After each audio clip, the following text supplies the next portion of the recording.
Praise the lord everyone. మనందరికీ పరలోక రాజ్యం పోవాలనేసి ఉంటుంది. ఇప్పుడు పరలోక రాజ్యం ఎలా పోవాలి? కానీ మనం సేమ్ క్వశ్చన్ బైబిల్ అడిగినప్పుడు పరలోక రాజ్యం ఎలా పోవాలనేసి అసలు బైబిల్ ఏం చెప్తుందో చూద్దామా. యోహాను సువార్త 3వ అధ్యాయం 3వ వచనంలో ఎలా చెప్తుంది? పరలోక రాజ్యం పోయేదానికి ఒక మానవుడు క్రొత్తగా జన్మిస్తే కానీ పరలోక రాజ్యం పోవాడు అనేసి బైబిల్ చెప్తుంది. Wait a moment. పరలోక రాజ్యం పోయేదానికి క్రొత్తగా జన్మిస్తే కానీ పరలోక రాజ్యం పోవడం అనేసి బైబిల్ చెప్తుంది. మనం అడిగిన క్వశ్చన్ పరలోక రాజ్యం ఎలా పోవాలనేసి బైబిల్ చెప్తుంది మళ్ళీ జన్మించాలనేసి. మళ్ళీ జన్మించాలంటే మళ్ళీ జన్మించటం అంటే మనకైనా ఆన్సర్ కూడా రీసౌండ్ లాగా మళ్ళీ జన్మించటం అనేది మళ్ళీ క్వశ్చన్ లాగా అయింది. మళ్ళీ ఎలా జన్మించాలని దాని గురించి ఈ video. So without wasting hour time let's get into the video. High everyone, welcome back to the channel. So today మళ్ళీ ఎలా జన్మించాలనే దాని గురించి డిస్కషన్ చేస్తున్నాం. మళ్ళీ ఎలా జన్మించాలి, మళ్ళీ జన్మించి పరలోక రాజ్యం ఎలా పోవాలి. సో బేసికలీ మనము మీకు స్మాల్ రిమైండర్ ఏం చేయాలంటే బైబిల్ రాసింది మానవుడే, బట్ మానవుడు తెలివి ద్వారా, మానవుడి జ్ఞానం ద్వారా రాయలేదు. మానవుడు ఏదో చెట్టు కింద కూర్చున్నాం, ఎండి మీద కూర్చుని వాడు ఆలోచనలు వచ్చినాయని రాయలేదు. బట్ ఇది రాసింది ఎవరు? పరిశుద్ధాత్మ జ్ఞానం ద్వారా, పరిశుద్ధాత్మ ద్వారా ఒక మానవుడు రాసింది. సో డెఫినెట్లీ ఇది ఎవరి నాలెడ్జ్ ఉంది, ఎవరి జ్ఞానం ద్వారా రాసిండ్రు? పరిశుద్ధాత్మ. సో డెఫినెట్లీ బైబిల్ అర్థం చేసుకునే విధానం ఏంది? డెఫినెట్లీ మన తెలివి ద్వారా రాయలేదు కాబట్టి మానవుడు తెలివి ద్వారా రాసి ఉంటే మనకు అర్థమై ఉండాము. బట్ ఇది రాసింది మానవుడు తెలివి ద్వారా కాదు, కానీ పరిశుద్ధాత్మ తెలివి ద్వారా. సో డెఫినెట్లీ మనం అర్థం చేసుకునే దానికి ప్రయత్నించినా కూడా ఇది అర్థం కాదు, ఎందుకు ఇది హ్యూమన్ నాలెడ్జ్ ద్వారా అర్థం చేసుకునేది కాదు కదా. సో డెఫినెట్లీ ఎవరి సాయం కావాలి? పరిశుద్ధాత్మ తెలివి ద్వారా ఉంటేనే మనకు అర్థమవుతుంది. ఎందుకు అర్థమవుతుంది పరిశుద్ధాత్మ తెలివి ద్వారా? ఎందుకంటే ఇది రాసింది పరిశుద్ధాత్మ తెలివి ద్వారా. సో డెఫినెట్లీ మన తెలివి ద్వారా అర్థం చేసుకున్నాను పోతే అర్థమే కాదు కదా. సో డెఫినెట్లీ ఇది మన ఫిజికల్లీ లేకపోతే హ్యూమన్ థియాలజీ పక్కన పెడితే దీన్ని స్పిరిచువల్ థియాలజీలో నుంచి ఆలోచిస్తాం. మళ్ళీ జన్మిస్తే కానీ పరలోక రాజ్యం పోవడానికి బైబిల్ చెప్పింది. మళ్ళీ జన్మించడం అంటే మళ్ళీ ఎలా జన్మించాలండి? కింద వచనంకి వచ్చాక కింద 6వ వచనంలో ఇలా చెప్పుతుంది, ఒక మానవుడు నీటి మూలంగా ఆత్మ మూలంగా జన్మిస్తే కానీ పరలోక రాజ్యం పోడు. Wait a moment. నీటి మూలంగా జన్మిస్తే కానీ పరలోక రాజ్యం పోడు. నీటి మూలంగా జన్మిస్తే కానీ పరలోక రాజ్యం. నీటి మూలంగా అంటే బాప్టిజం ద్వారా ఒక మానవుడు జన్మిస్తే కానీ పరలోక రాజ్యం పోవాడు అనేసి బైబిల్ చెప్తుంది. బాప్టిజం తీసుకోకుండా, క్లియర్గా చెప్తుంది, బాప్టిజం తీసుకోకుండా పరలోకం పోవటం ఇంపాసిబుల్. బాప్టిజం తీసుకోకుండా మనం పరలోక రాజ్యం పోవటం ఇంపాసిబుల్. సో డెఫినెట్లీ మనం అర్థం చేసుకోవాల్సింది ఏంటి? ఇక్కడ అర్థమైంది ఏంటి? బాప్టిజం తీసుకుంటేనే పరలోకం పోతామా అని మళ్ళీ క్వశ్చన్ అడిగితే the answer is no. Definitely no. ఇక్కడ చెప్తుంది కదా బాప్టిజం తీసుకుంటేనే పరలోకం పోతామని. ఎస్, అదొక ఫస్ట్ స్టెప్. దాని తర్వాత ఇంకొక 2-3 స్టెప్స్ ఉంది. స్టెప్స్ ఏంటి? నేను ఎక్స్ప్లెయిన్ చేయడానికి ఒక చిన్న ఎగ్జాంపుల్ వాడుకుంటా. స్కూల్ని ఎగ్జాంపుల్ తీసుకుంటా. సో డెఫినెట్లీ మనము స్కూల్కి జాయిన్ అయ్యేది ఎందుకు? 10th certificate తీసుకునేదానికి. ఏంటి? 10th certificate తీసుకునేదానికి. మన మెయిన్ పర్పస్ ఏంటి స్కూల్కి జాయిన్ అయ్యేది? 10th certificate. ఎందుకు 10th సర్టిఫికేట్? సో డెఫినెట్లీ మనం 10th సర్టిఫికేట్ అవుతుంది. ఇప్పుడు సినిమా హాల్లో టికెట్ తీసుకున్నట్టు లైన్లో క్యూ ఉండి ఆయన నాకు టికెట్ ఏంటి అనేసి డబ్బులు కట్టేసి తీసుకుంటే అవుద్దా? కానే కాదు కదా. దానికి తగ్గట్టు ఒక ప్రాసెసింగ్ ఉంది. ఏం ప్రాసెసింగ్ ఉంది? ఫస్ట్ మనం చదువుకోవాలి, దాని తర్వాత ఎగ్జామ్ రాయాలి. ఎగ్జామ్ మంచిగా రాస్తేనే మనకి 10th సర్టిఫికేట్ వస్తుంది. కరెక్టే కదా? ఎగ్జాక్ట్లీ. బట్ ఎగ్జామ్ రాయడానికి చదువుకోవాలంటే డైరెక్ట్ మనకి పోయి ఎగ్జామ్ చదువుకొని ఇస్తారా? కాదు కదా. దానికి తగ్గట్టు అడ్మిషన్ చేయాలి కాలేజ్లో అడ్మిషన్ చేస్తేనే మనకి ఎగ్జామ్లో ఎగ్జామ్కి చదువుకునేదానికి స్టడీ సిలబస్ కానీ మనకి చదివించేదానికి టీచర్స్ కానీ సహాయకరంగా ఉంటుంది. అండ్ దెన్ ఆఫ్టర్వర్డ్స్ మనకి ఎగ్జామ్ ఉంటుంది. ఎగ్జామ్ తర్వాత మనకి మంచిగా రాస్తే పాస్ అవుతుంది. ద సేమ్ వే మనం బాప్టిజం తీసుకుంటే మేము పరలోకం పోతామంటే కానే కాదు. బాప్టిజం ఒక అడ్మిషన్ అంతే, డైరెక్ట్ పోతామంటే కాదు. బట్ అడ్మిషన్ తీసుకోకుండా చదువుకొని ఇరు. In the same way baptism తీసుకోకుండా మనకు ఆత్మీయంగా అర్థం కాదు. హ్యూమన్ ఎందుకు అన్నట్టు బైబిల్ రాసింది ఎవరు? Human theology. So definitely human knowledge ద్వారా మనం జీవిస్తున్నాం. డెఫినెట్లీ హ్యూమన్ నాలెడ్జ్ హ్యూమన్ పనికి వస్తుందా, మన అర్థం అవుతుంటే డెఫినెట్లీ ద ఆన్సర్ ఇస్తున్నాం. ఇది ఎట్లా ఏమవుతుంది? పరిశుద్ధాత్మ. మన బాప్టిజం తీసుకోకుండా ఏమవుతుంది? మన తెలివి ద్వారా జీవిస్తాం. డెఫినెట్లీ మన తెలివి ద్వారా జీవిస్తే పరలోక రాజ్యం పోము. సో డెఫినెట్లీ మనము పరలోక రాజ్యం పోయేదానికి బాప్టిజం తీసుకున్న తర్వాత స్కూల్లో పాఠాలు చెప్పింది ఇని ఎట్టయితే ఎగ్జామ్ రాస్తారు, ది సేమ్ వే బైబిల్ అనేది ఒక స్టడీ సిలబస్ లాగా పనికొస్తుంది. బైబిల్ స్టడీ సిలబస్ మనం చక్కగా చెప్పినట్టు చేస్తే కానీ పరలోక రాజ్యం పోవడం. సెకండ్ స్టెప్, మనం బాప్టిజం తీసుకుంటేనే పోతామంటే కాదు. దానికి తగ్గట్టు చదువుకునే దాని ప్రకారం మనం జీవించాలి. అండ్ ఆల్సో ఎగ్జామ్స్కి తర్వాత ప్రాక్టికల్గా మనకి అసైన్మెంట్స్ ఉంటాయి, ప్రాక్టికల్స్ ఉంటాయి. అవన్నీ స్కోర్ చేస్తే మన పర్సంటేజ్ కూడా పెరుగుతుంది. ఇన్ ద సేమ్ వే లైఫ్లో మనకి అనేకమైన శ్రమలు, ఇబ్బందులు, ఇంకా అనేకమైన ఓవర్కమ్స్ చేయడానికి ఎన్నెన్నో టెంప్టేషన్స్ కానీ ఇవన్నీ ఉంటాయి. ఇవన్నీ ఓవర్కమ్ చేయకుండా మన ప్రాక్టికల్లో మార్క్స్ కూడా పెరగవు. సో ఇవన్నీ ఒక part. But the main first step ఏంది? అడ్మిషన్ ఎలాగో first step, the same way పరలోక రాజ్యం పోయేదానికి first step baptism. Got it? But baptism అంటే ఏంటి? మళ్ళీ క్వశ్చన్, బాప్టిజం అంటే ఏంటి? బాప్టిజం ఎందుకు తీసుకోవాలి? అసలు బాప్టిజం లేకుండా నేను పరలోక రాజ్యం పోవానా? అసలు బాప్టిజం గురించి బైబిల్ ఏం చెప్తుంది? బాప్టిజానికి నేను ఎలా సిద్ధపడాలి? బాప్టిజం తీసుకున్న తర్వాత నేను ఎలా జీవించాలి? అన్నిటికీ ఆన్సర్ ఈ వీడియో ద్వారా మీతో మాట్లాడతాను. బట్ దానికంటే ముందు ఎస్పెషల్లీ ఈ వీడియోగానే బాప్టిజం తీసుకోకుండా ఎవరైతే చూస్తున్నారో వాళ్ళు మాత్రం స్కిప్ చేయకుండా చూడండి. బాప్టిజం గురించి మీకున్న క్వశ్చన్స్ అన్ని క్లారిటీతోనే ఈ వీడియో ఎండింగ్లో మీరు పోతారనేసి భావిస్తున్నాను. సో ఎస్పెషల్లీ బాప్టిజం ఎవరైతే ప్రిపేర్ అవుతుందో వాళ్ళు మాత్రం తప్పకుండా ఎండింగ్ వరకు చూడాల్సిందిగా ప్రేమపూర్వకంగా విజ్ఞాపన చేస్తున్నాను. So without wasting time first point discussion అవుతాం. ఫస్ట్ పాయింట్ ఏంటంటే వాట్ ఈస్ బాప్టిజం? ఇప్పుడు మనం అనుకుంటాం హ్యూమన్ థియాలజీ ఆలోచించేసి బాప్టిజం అంటేనే నెలల మునిగేసి రావటం. సో నెలల మునిగితేనే క్రొత్త జన్మ చేస్తుందంటే అట్ట అనుకుంటే మన గోవా బీచ్లలో లేకపోతే స్విమ్మింగ్ పూల్స్లలో అనేక మంది మునిగి వస్తుంటారు. వాళ్ళందరూ కొత్త జన్మ వచ్చిందంటే ద ఆన్సర్ ఇస్ నో. నెలలో మునిగినంత మాత్రమా కొత్త జన్మ వస్తుందంటే కానే కాదు. దానికి తగ్గట్టు ఒక ప్రాసెసింగ్ ఉంది. ఆ ప్రాసెసింగ్ ఏంటంటే అసలు బాప్టిజాన్ని ఎందుకు తీసుకుంటారంటే చర్చ్ ఏదో ట్రెడిషనల్గా పెళ్ళికో లేకపోతే బర్త్డేలకో లేకపోతే ఏమైనా కమిట్మెంట్స్కో లేకపోతే నాకు అనిపించింది కాబట్టి, నాకు ఏజ్ వచ్చింది కాబట్టి, ఏదో వాళ్ళు ఇస్తున్నారు కాబట్టి అనేది తీసుకోకూడదు. బాప్టిజం అనేది ఒక రీప్రజెంట్. అంటే ఎలా రీప్రజెంట్ అంటే బాప్టిజం అంటే మీనింగ్ ఏంటంటే మన పాత జీవితాన్ని సమాధి చేసి క్రీస్తు ద్వారా మరొక జీవితాన్ని మనం జీవిస్తున్నాం అనేది రీప్రజెంట్. అంటే ఫర్ ఎగ్జాంపుల్ మీకు సింపుల్గా ఎక్స్ప్లెయిన్ చేసేదానికి బాప్టిజం అంటే ఏంటంటే మనము సమాధి చేయబడతాం. అంటే ఎట్లంటే మనం చనిపోతాం నీళ్ళలో, అంటే మనం ఉండినప్పుడు చనిపోతాం, అది రీప్రజెంట్ చేస్తుంది. మనం ఆ నీళ్ళలో ఫ్యూ సెకండ్స్ ఉంటాం కదా, దాన్ని రీప్రజెంట్ యేసుక్రీస్తు ఎలాగైతే సమాధిలో ఉన్నాడో దాని విధానంగా మనం కూడా సమాధి చేయబడతాం ఆ నీళ్ళలో ఫ్యూ సెకండ్స్ వరకు. అండ్ దెన్ మనం లేస్తాం కదా తిరిగి, దానికి రీప్రజెంట్ యేసుక్రీస్తు ఎలాగైతే 3 రోజుల తర్వాత లేచిండో అదేవిధంగా మనం కూడా నీటి ద్వారా మరణించి మన పాపాల జీవితాన్ని మరణించి సమాధి చేసి నీళ్ళల్లో మనం తిరిగి లేస్తున్నాం. దానికి represent baptism. And also baptism అనేది ఏంటంటే పబ్లిక్ డిక్లేర్ చేస్తున్నాం దట్ ఎస్ ఆయన నా కోసం మరణించిండు, నా కోసం ఈ లోకానికి వచ్చిండు, నా పాపాలన్నీ కడిగి వేసిండు. ఇవన్నీ పొందుకునే దానికి నేను బాప్టిజం తీసుకునే దానికి అందరికీ డిక్లరేషన్గా నువ్వు రీప్రజెంట్ చేసేది ఈ బాప్టిజం. నేను ఎగ్జాంపుల్ చెప్పేదానికి మ్యారేజ్ ఒకవేళ మీరు చూసినట్లయితే మ్యారేజ్ చేసుకునే ముందు ప్రపోజల్ పోతాయి, అంటే పెళ్లి చూపులు అనేది జరుగుతాయి, అవునా?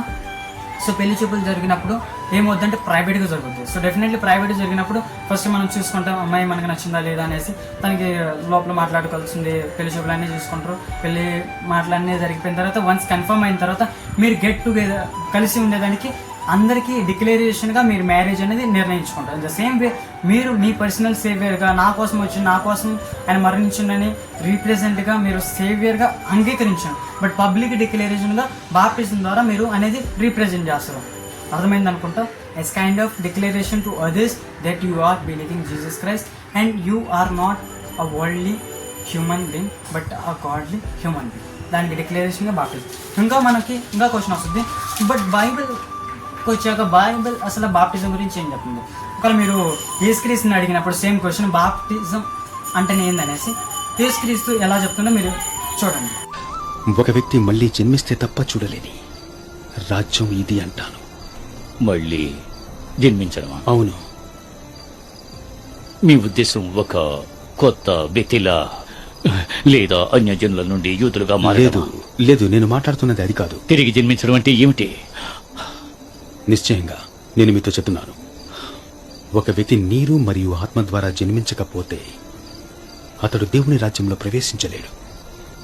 శరీరము వలన పుట్టినది శరీరము మరియు ఆత్మ నుండి పుట్టినది ఆత్మ. మీలోని ఆ భాగం కొత్త జీవితానికి తిరిగి జన్మించాలి. నీవది విన్నావా? ఏమిటి? విను. నువ్వేం విన్నావు?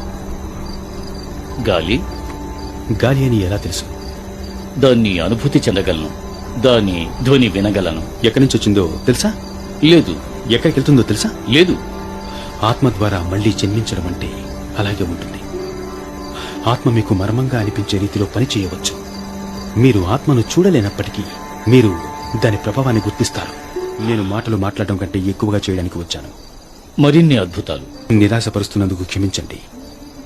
నేను రోమ్ నుండి ప్రజలను విడిపించడానికి రాలేదు. దీని నుండి, పాపం నుండి, తరువాత ఆత్మీయ మరణం నుండి. దేవుడు ఈ విధంగా ప్రపంచాన్ని ప్రేమిస్తున్నాడు. ఆయన తన ఏకైక కుమారుణ్ణి ఇచ్చాడు. ఆయన ఎంతో విశ్వసించేవాడు నశించాడు, కానీ శాశ్వత జీవితాన్ని పొందుతాడు. తీర్పు తీర్చడానికి దేవుడు తన కుమారుణ్ణి లోకానికి పంపలేదు. నికోదేము దానిని రక్షించుటకు ఆయనను పంపెను. అతని ద్వారా ఆయనను విశ్వసించేవాడు తీర్పు తీర్చబడడు, కానీ నమ్మనివాడు ఇప్పటికే తీర్పు తీర్చబడ్డాడు. అది నిజం. నీవు వదులుకునేది చాలా ఉంటుంది, కానీ మీరు పొందే మేలు చాలా గొప్పది మరియు శాశ్వతమైనది. మీ తిరిగి జన్మించడం రహస్యాల్లో మరొకటి. బహుశా ఆయనను ఆశ్రయించిన వారందరూ ధన్యులు.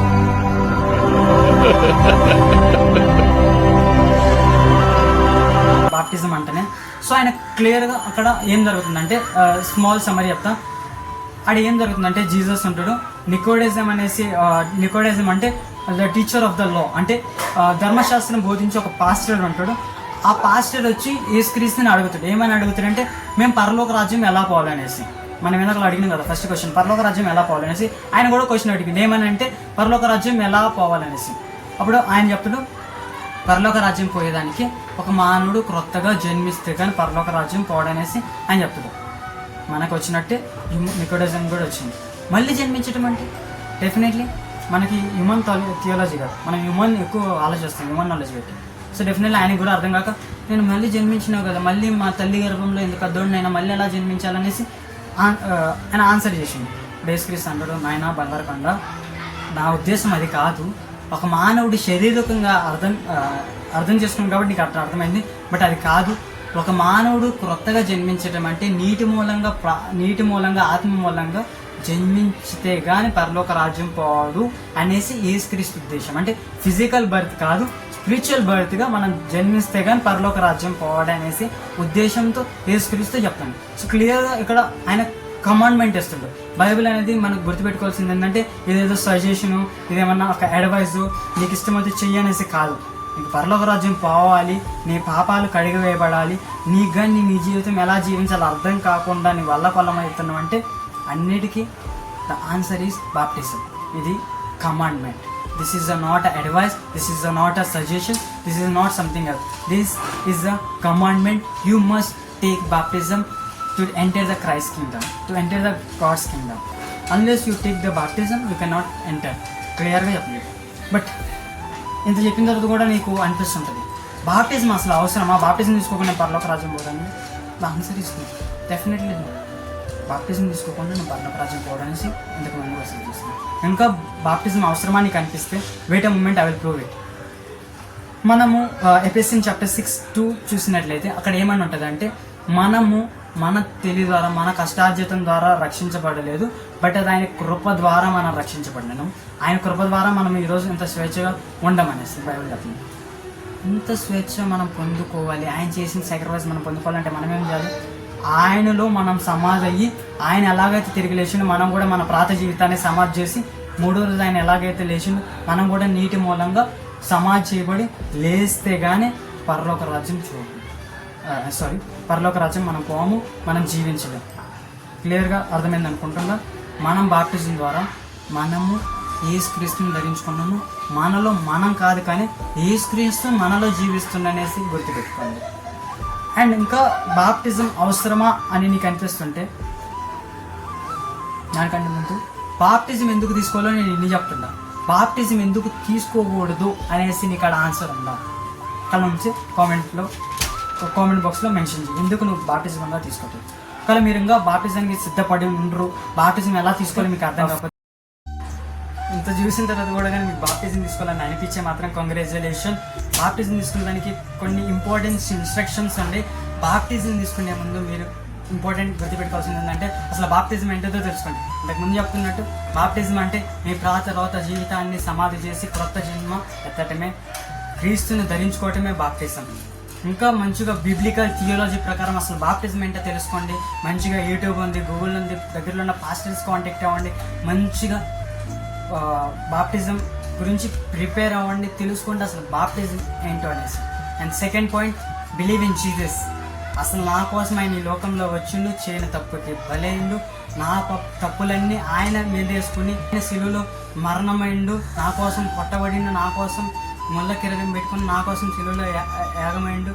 నేను చేసిన తప్పులకి ఆయన పనిష్మెంట్ తీసుకొని సమాధి అయిబడి తిరిగి లేచిండు. నీ కోసం ఇదంతా చేసిందని నమ్మి బాప్టిజం తీసుకోవాలి. కానీ నువ్వు కానీ ఆయన నా కోసం వచ్చిండు, మరణించిండు, తిరిగి లేచిండు అని నమ్మకుండా బాప్టిజం తీసుకున్నావు అది బాప్టిజమే కాదు. ఇంకా నీ సొంత రక్షకుడిగా బాప్టిజం తీసుకునే ముందుగా నువ్వు అంగీకరించకుండా యేసుక్రీస్తుని తీసుకుంటే మాత్రం డెఫినెట్లీ అది బాప్టిజమే కాదు. ఇంకా నువ్వు బాప్టిజం తీసుకునే ముందు ఏం చేయాలంటే థర్డ్ పాయింట్, పశ్చాత్తాపన ప్రార్థన కలిగి ఉంది. పశ్చాత్తాపన ప్రార్థన చెయ్యి, లేక దేవా నేను చేసిన తప్పులన్నింటికీ పశ్చాత్తాపం. దానికి రిజల్ట్గా నువ్వు బాప్టిజం ద్వారా మొత్తం నువ్వు చేసిన తప్పులన్నిటికీ పశ్చాత్తాపన చెక్కుద్ది. అన్లెస్ నువ్వు బాప్టిజం తీసుకోకుండా నువ్వు చేసిన తప్పులకి ఇదే తప్పు నీ జీవితాన్ని పోయి సడన్గా మరణం వచ్చినా, సడన్గా ఆయన రాకుండా వచ్చినా నీ పరిస్థితి ఒక్కసారి ఆలోచించు. ఒకవేళ నువ్వు రక్షణలోకి వచ్చినావు, నువ్వు బాప్టిజం తీసుకున్నావు అంటే పక్కలో నీ పేరెంట్స్ ఉండరు, పక్కలో నీ అన్నతమ్ములు ఉండరు, నీ క్లోజ్ ఫ్రెండ్స్ ఉండరు, వాళ్ళందరూ పరిస్థితి వాళ్ళకి పరలోక రాజ్యంలో చూడాలని నీకు ఆశ లేదా? పరలోక రాజ్యంలో ఇక్కడ క్లియర్గా మెన్షన్ ఉంది దట్ పరలోక రాజ్యం పోయేదాన్ని బాప్టిజం తీసుకోవాలని. నీ ఫ్రెండ్ సర్కిల్లో ఎంతమందికి నువ్వు చెప్తుండు, నీ ఫ్రెండ్ సర్కిల్లో నువ్వు వాళ్ళకి పరలోక రావాలని నీకు లేదా? ఎందుకు ఇంత డిలే చేస్తున్నావు? ఇది not a suggestion, not anything advice. Bible నుంచి వచ్చే కమాండ్మెంట్. ఆయన ఈ లోకానికి వచ్చి మరణించి తిరిగి లేచిన తర్వాత మళ్ళీ ఆయన మనకి ఏమన్నా ఇంపార్టెంట్ ఇన్స్ట్రక్షన్ ఏమన్నా ఇచ్చిందంటే అది ఒకటి, సర్వలోకానికి వెళ్ళి సర్వ సృష్టికి నా సువార్త ప్రకటించండి, తండ్రి కుమార పరిశుద్ధాత్మ నామంలో బాప్టిజం ఇవ్వండి. ఇది మనకి ఇచ్చిన ఇన్స్ట్రక్షన్, కమాండ్మెంట్. మనం ఏమాత్రం చేస్తున్నాం? మన ఇరుగు పొరుగు వారికి ఎంతమందికి రక్షణ చేస్తున్నాం? మనం ఎంతమందికి బాప్టిజం గురించి చెప్పి సిద్ధపరుస్తున్నాం? ఎందుకంత చెప్తున్నానంటే ఒకటే రీజన్, ఆయన రాకడ ఎప్పుడు వస్తుందో బైబిల్ టెలింగ్ అన్సర్టన్. ఎప్పుడు వస్తుందో తెలియదు. మన మరణం ఎప్పుడు వస్తుందో అన్సర్టన్, తెలియదు. బట్ రెండుగా సడన్గా వచ్చి మన పరిస్థితి, మన ఫ్రెండ్ సర్కిల్ పరిస్థితి, మన పేరెంట్స్ పరిస్థితి, మన బ్రదర్స్, మన సిస్టర్ పరిస్థితి ఒక బ్రదర్ లాగా అడ్వైజ్ ఇస్తుందా? నా ద్వారా ఈ వీడియో ద్వారా దేవుడు హెచ్చరిస్తుందని ఈ హెచ్చరికగానే మనం తీసుకోకపోతే what else God going to do? దేవుడు ఇంకేం చేస్తాడు? ఈ హెచ్చరికని కానీ దయచేసి తీసుకోండి. నా స్మాల్ రిక్వెస్ట్ ఏంటంటే తీసుకోకపోతే ప్రార్థించండి, ఆయన అడగండి సాయం. దేవా నాకు నేర్పించండి బాప్టిజం గురించి, నేను అలా బాప్టిజం తీసుకోవాలి. ఇంత రాంగ్ ఇంటర్ప్రిటేషన్, వాళ్ళకి ఇష్టం వచ్చినట్టు వాళ్ళు బాప్టిజం గురించి అనేకమైన చెప్తాను. నాకు ఎన్ని కాదు, నువ్వు నాకు చెప్పు దేవా, నాకు దేవుడా నేర్పి బాప్టిజం అంటే ఏందో, నేను బాప్టిజం తీసుకోవాలి, నేను రక్షించి అనేక మందిని రక్షించాలి అనే పాయింట్ ఆఫ్ మీద ప్రార్థించి ఎవడు తప్పకుండా సాయం చేస్తాడు. నమ్మిగా విశ్వసించగా ప్రార్థన చేస్తే తప్పకుండా ఆయన సాయం చేస్తాడు. అండ్ ఇంకా బాప్టిజానికి సిద్ధపడే వాళ్ళు ఉంటే మాత్రం వాళ్ళకి నేను ఒకటే చెప్తాం, మీ దగ్గరలో క్లాసెస్ కావాలి. Especially video Andhra Pradesh, Telangana and మన గోవాలో నుంచి వీడియో చూస్తున్నట్లయితే మీకు ఒకటే చెప్తాను, దగ్గరలో ఉన్న మా టీంతో మాట్లాడి, మా పాస్టర్స్తో మాట్లాడి, మా టీం జేసీసీ యూఎస్ఏ టీంతో మాట్లాడి, దగ్గరలో ఉన్న మా పాస్టర్స్ కాంటాక్ట్ చేసి మీకు పర్సనల్ బాప్టిజం గురించి మంచి లెసన్స్ ఇవ్వటం కానీ, బాప్టిజం ప్రాసెసింగ్ కానీ మా దగ్గరుండి మా టీమే చూసుకుంటుంది. So don't feel shy to tell your testimony. And also నేను చెప్పేది ఏంటంటే నా నంబర్ డిస్క్రిప్షన్లో ఇస్తాను. ఒకవేళ మీకు ఇంకా బాప్టిజానికి సిద్ధపడాలని, కన్సల్టేషన్ కావాలి, ఇంకా మంచిగా బాప్టిజం ఏంటో తెలుసుకోవాలని ఉంది, దగ్గర పాస్టర్స్ కాంటాక్ట్ అయ్యి మీకు బాప్టిజం కావాలనేసి మీకు ఆశ ఉంటే మాత్రం మా టీంతో మాట్లాడి ఇవ్వటం మా బాధ్యత. సో డెఫినెట్లీ ఎవరైతే బాప్టిజం తీసుకున్నారో, ఎవరైతే తీసుకోకుండా ఉండరో వాళ్ళందరికీ షేర్ చేసి సిద్ధపరచండి. ఆయన రాజ్యంలో మనం చెప్పలేం డైరెక్ట్గా, బట్ ఇండైరెక్ట్గా మన సర్వీస్ ద్వారా, ఒక్క షేర్ బటన్ ద్వారా అనేక మందికి బాప్టిజం ద్వారా అవగాహన తెప్పించి ఓన్లీ మన రాజ్యంలో, పరలోక రాజ్యంలో వెల్కమ్ చేస్తున్నాం. మనం ఒక్క షేర్ ఇంత చేసిన వీడియోకి నేను మీకు నుంచి ఎక్స్పెక్ట్ చేసేది ఒకటే, అందరికీ ఈ వాక్యం షేర్ చేసి అందరినీ పరలోక రాజ్యంలో వెల్కమ్ చెప్పి అందరినీ పరలోక రాజ్యంలో కలుస్తున్నాం. So what are you waiting for? Take baptism and enter into the Christ kingdom.